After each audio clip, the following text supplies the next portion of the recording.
Justiça Mineira vai ouvir as primeiras testemunhas da tragédia de Brumadinho. Mais de 240 pessoas morreram no desabamento da barragem. Goleiro Bruno pode voltar ao regime semiaberto. Ele perdeu o benefício depois de ser flagrado em um bar. Foi unânime. Acusados do incêndio na Boate Kiss vão a júri popular. Os anos passaram, mas o relógio biológico de pais que perderam as filhas naquela tragédia ficou estacionado no 27 de janeiro de 2013. E casais sem condições financeiras casam num palácio em Porto Alegre. O local foi palco de casamento coletivo. É um sonho, né? De 30, esperando.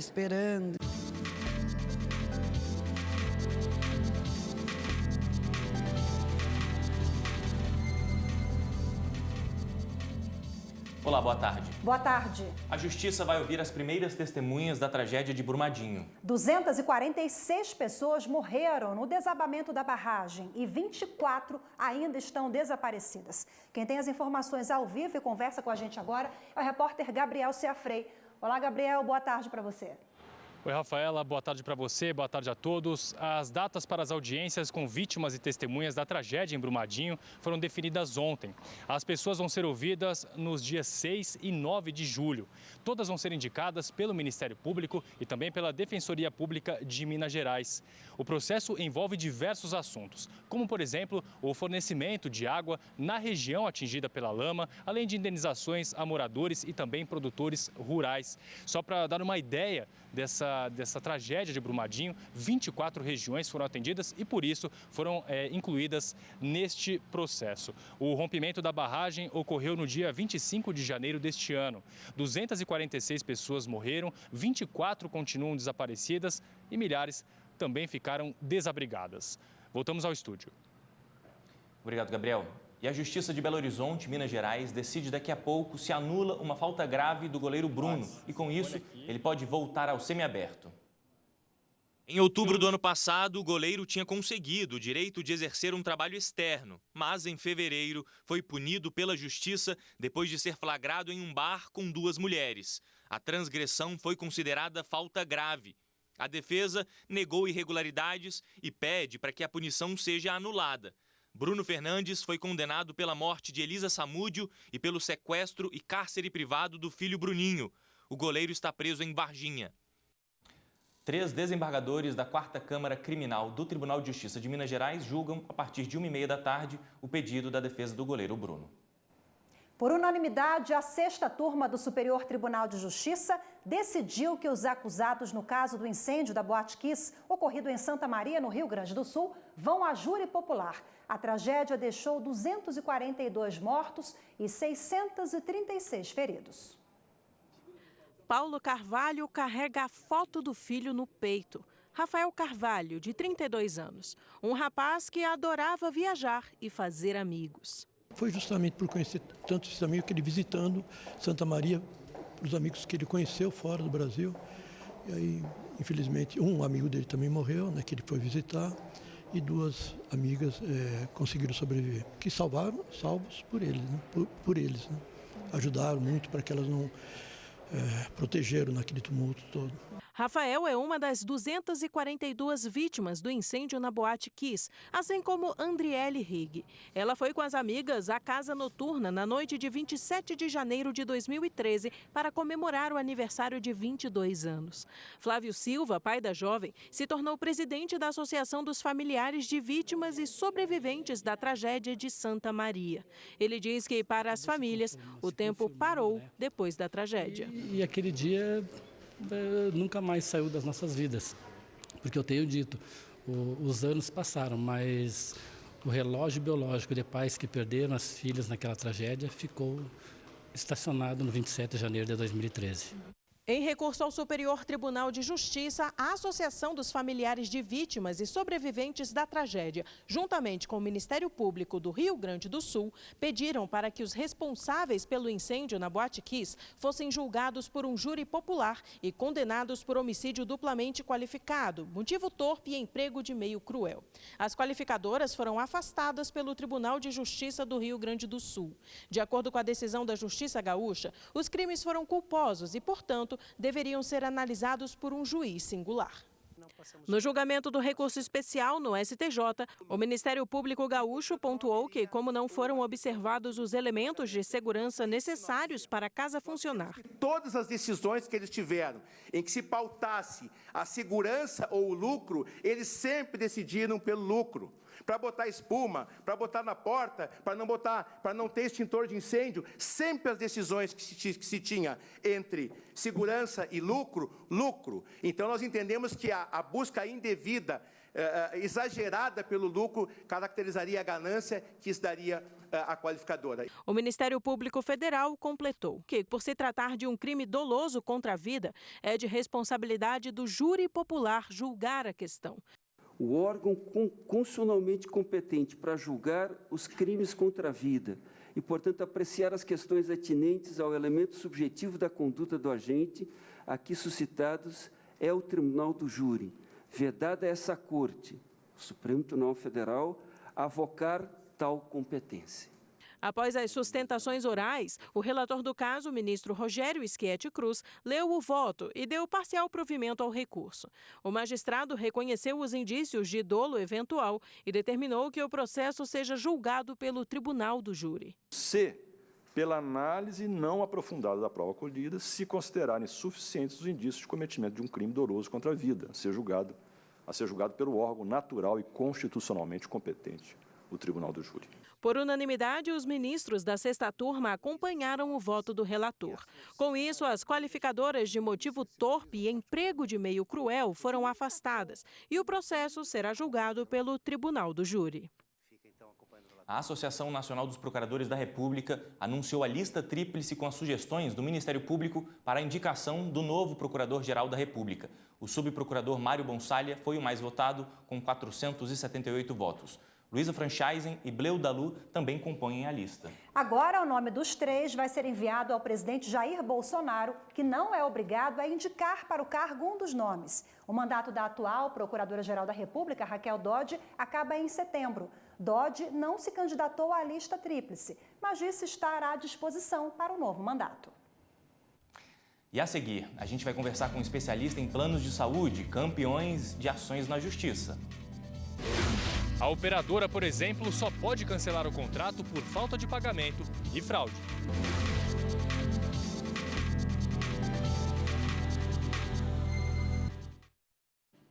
A Justiça do Distrito Federal condenou Wesliane Roriz e Jaqueline Roriz por lavagem de dinheiro. As duas são filhas do ex-governador do Distrito Federal, Joaquim Roriz.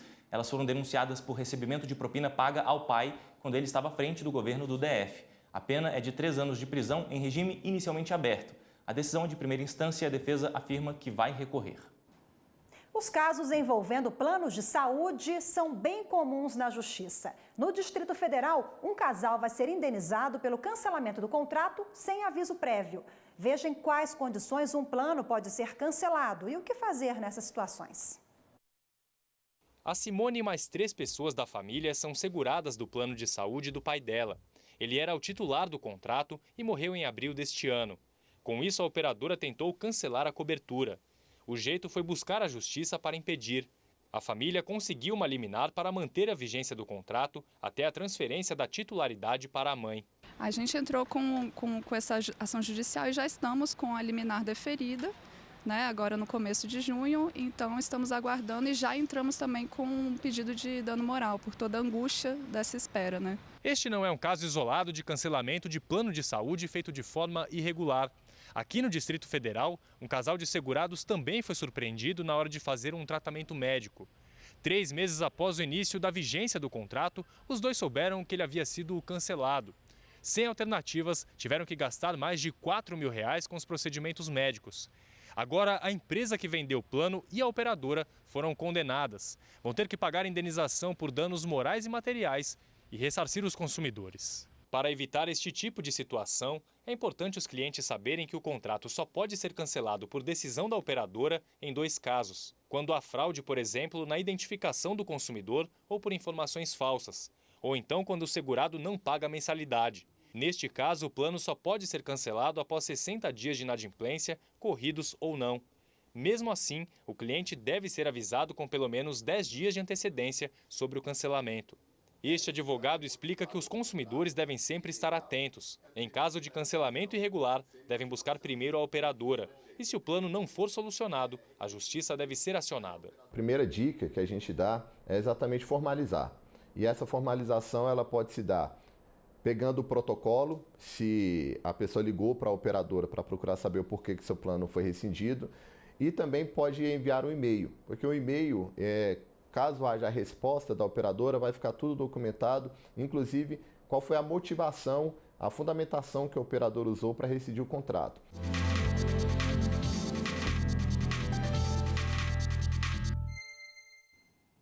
E sobre o assunto, vamos conversar agora com Marco Aurélio Mota, advogado especialista em planos de saúde. Boa tarde, doutor. Boa tarde. Boa tarde. Em casos como esse que a gente viu na reportagem, como a pessoa faz para reativar o mais rápido possível, por exemplo, um plano de saúde?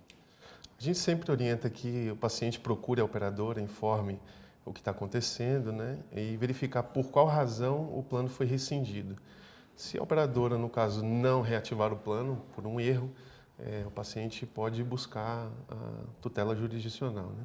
Doutor Marco, eu queria que o senhor explicasse a diferença das modalidades do plano de saúde. Para a gente falar de cancelamento, é importante entender essa questão, né? São várias modalidades e cada modalidade traz uma regulamentação, uma regra própria no que se refere a cancelamento, é isso? Sem dúvida. Existem 3 tipos de plano, né? O individual, o empresarial e o coletivo por adesão.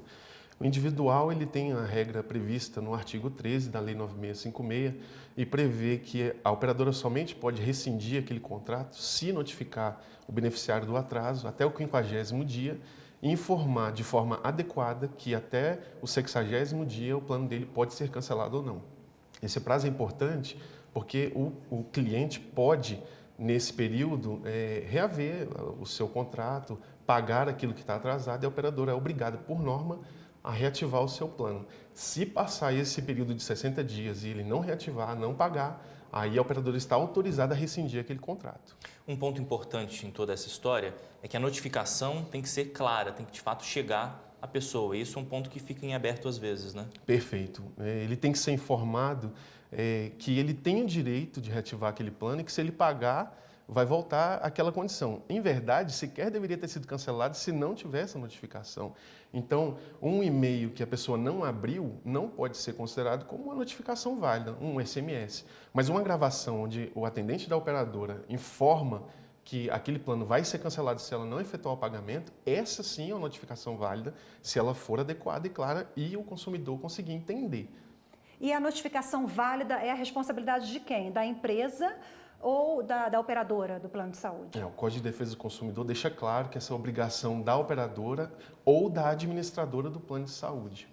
O que a pessoa faz? Ela chega então no hospital para algum tratamento específico e descobre ali, na hora de entregar o cartão do plano de saúde, que ele está suspenso, que ele foi cancelado, que ele não funciona mais. O que a pessoa pode fazer ali naquele momento? Esse é um problema grave, porque o cliente de plano de saúde ele está ali desesperado com um filho para ter o atendimento e ele chega ao hospital pensando que vai ter a cobertura integral e é informado de que o plano foi cancelado. O que acontece é que muitas vezes o horário não permite que o beneficiário tenha um atendimento personalizado com a operadora e aí ele não consiga o contato.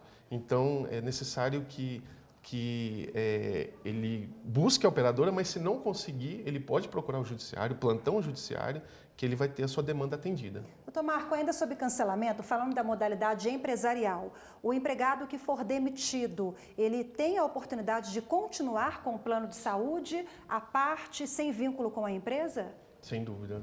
O artigo 30 da Lei de Planos de Saúde dispõe que a operadora deve disponibilizar ao beneficiário de plano por um período de 1/3 do tempo que ele passou como beneficiário, sendo o período mínimo de 6 meses e no máximo de 2 anos. Agora é importante relembrar que o cancelamento apenas por 2 motivos. Fraude, quando for detectada a fraude, e também por falta de pagamento. Explica melhor esses dois momentos ali. A gente pode fazer uma análise de plano de saúde como se fosse um seguro de carro.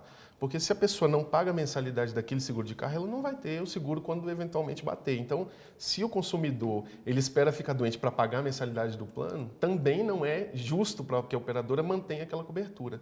Então, o Código de Defesa do Consumidor protegeu o beneficiário, disse que ele precisa ser notificado, mas oportunizou que a operadora também pudesse rescindir se tivesse essa mora de 60 dias. Agora, se não houve nenhuma dessas modalidades, nem fraude, nem falta de pagamento, aí a pessoa pode entrar na justiça para ter o direito ao plano de saúde? Aí a gente volta para aquela segmentação de planos. No individual tem essa proteção, que fala que não pode ter a rescisão imotivada. É o artigo 13 da Lei 9656. No plano coletivo por adesão e no plano empresarial, não há. Então, a operadora pode rescindir a qualquer momento, se respeitar a notificação de 60 dias. Existe uma resolução que chama Consul 19, que diz que a operadora deve disponibilizar um plano individual para esse beneficiário que teve o plano encerrado no empresarial. Contudo, esse entendimento ainda não é pacificado. Primeiro e segundo grau, primeira e segunda instância, tem entendido que é obrigatório dar a continuidade ao plano individual. Contudo, a STJ tem decisões dizendo que se aquela operadora não oferece plano individual, ela não deve dar continuidade àquele contrato. E aí o cliente fica à mercê da operadora rescindir ou não rescindir o contrato. Ok, doutor Marco Aurélio Mota, mais uma vez, obrigada pela participação. Boa tarde. Eu que agradeço. Obrigado, boa tarde. Boa tarde. E um projeto da Justiça reuniu voluntários para limpar o rio de uma cidade. Os detalhes depois do intervalo. Tudo o que você puder imaginar de lixo foi retirado do principal rio de Rondonópolis, o Ribeirão Arareal.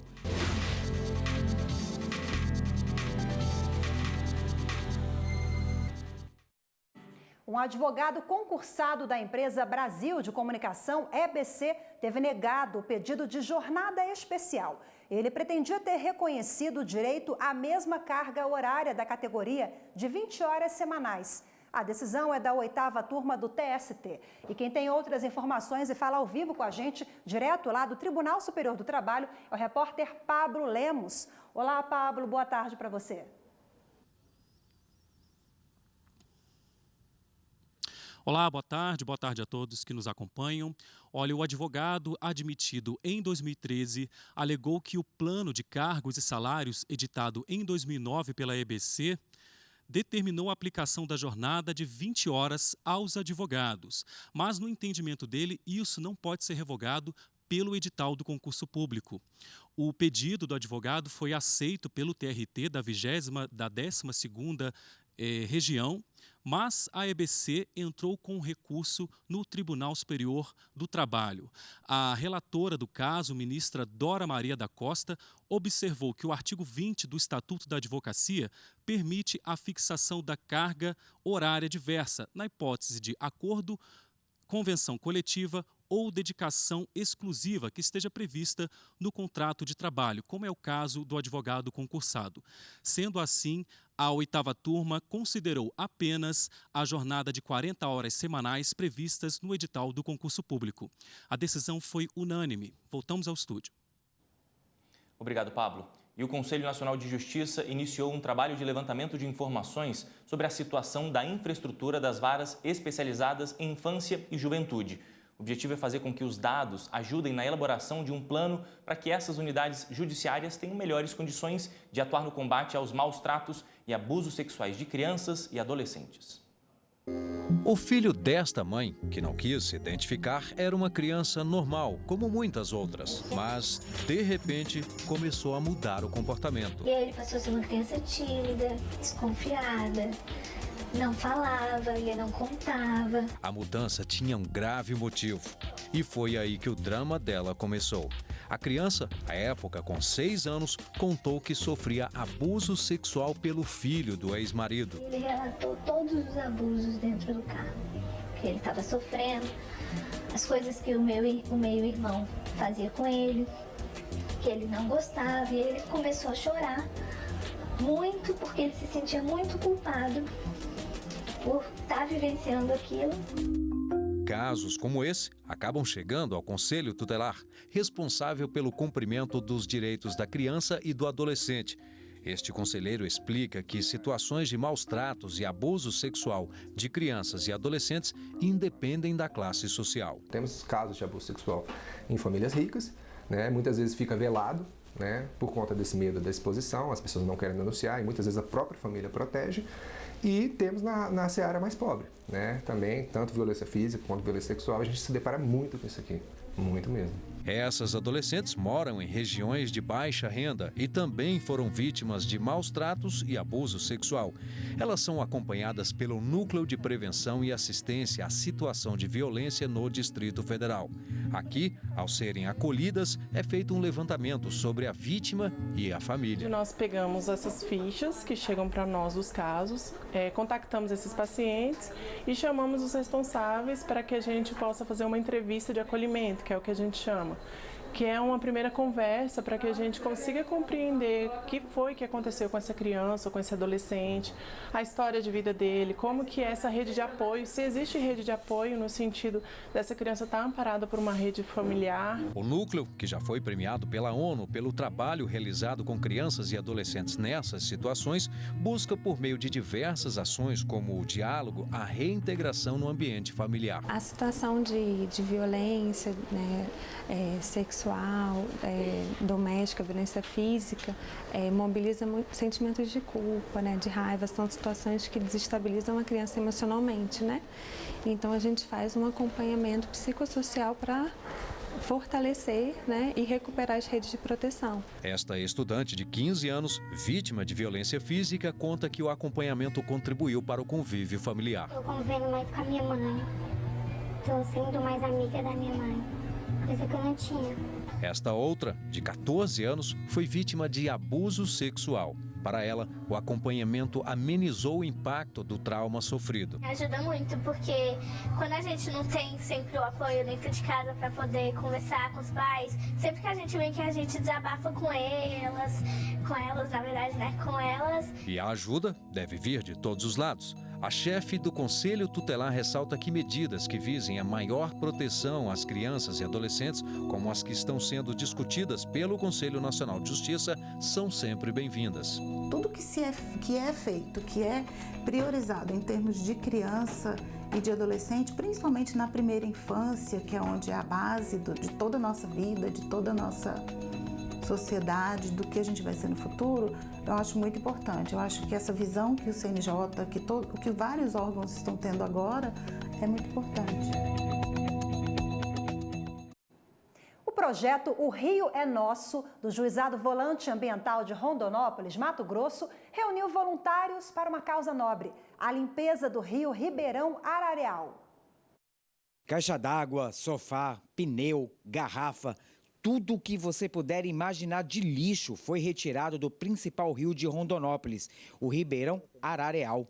A ação ocorreu durante a 7ª edição do projeto, que leva o nome O Rio é Nosso, idealizado pelo Judiciário de Mato Grosso. Lixo tem em todo lugar, está espalhado por todos os cantos. Aqui tem até um pedaço de sofá. E chegar aqui não é fácil, mas os voluntários não mediram nenhum tipo de esforço. A ação contou com mais de 800 pessoas e foram vários parceiros, como o sistema penitenciário, exército e grupos religiosos. Ajudar a cidade é sempre algo que nos motiva muito. Motivação não falta, né? Acredito que as pessoas têm essa motivação interna. Só falta mesmo alguém despertar isso nas pessoas, né? A motivação nossa sempre é estar junto onde tem um trabalho que envolve o bem-estar para a população. Decidi começar fazendo a minha parte. Eu acredito que assim a gente poderia modificar, né, o cenário que a gente vê atualmente. E mesmo com a placa alertando que é proibido jogar lixo, o que se via às margens do rio era exatamente o contrário. Mas o projeto já apresenta ótimos resultados. Números falam por si. Um evento que na primeira etapa tirou 607 toneladas e na última, ano passado, 22 do mesmo trecho de limpeza, demonstra que na prática isso tem dado resultado positivo no quesito ambiental. Cuidar do rio, da mata ciliar, da natureza como um todo é também cuidar desta e das futuras gerações. Talvez nossa geração até nem consiga ver esse rio novamente, de nadar como já as gerações antigas nadaram. Mas vamos fazer um plantio para os filhos deles, os netos deles, usufruírem o que eles usufruíram no passado. Em Porto Alegre, o Palácio da Justiça recebeu mais uma edição do casamento coletivo promovido pelo Memorial do Judiciário. São casais que não tinham condições financeiras de arcar com a festa. O casal Luiz Carlos e Lídia se conhecem desde os 4 anos de idade e já estão juntos há 32 anos. Nesta ocasião, finalmente disseram o sim oficial. Custou, mas conseguimos, né? Olavo e Mara Lúcia estão juntos há 32 anos e depois de 3 décadas juntos, realizaram o sonho do casamento. É um sonho, né? De 30, esperando. Para esta edição, 30 vagas foram ofertadas. 17 casais se inscreveram e decidiram de uma vez por todas dizer o sim oficial para as suas uniões. É uma média de 30, 40 casais sai com a certidão de casamento no ato. Buquês de flores para as noivas, cenário para fotos, detalhes que tornaram a lembrança desse dia ainda mais especial.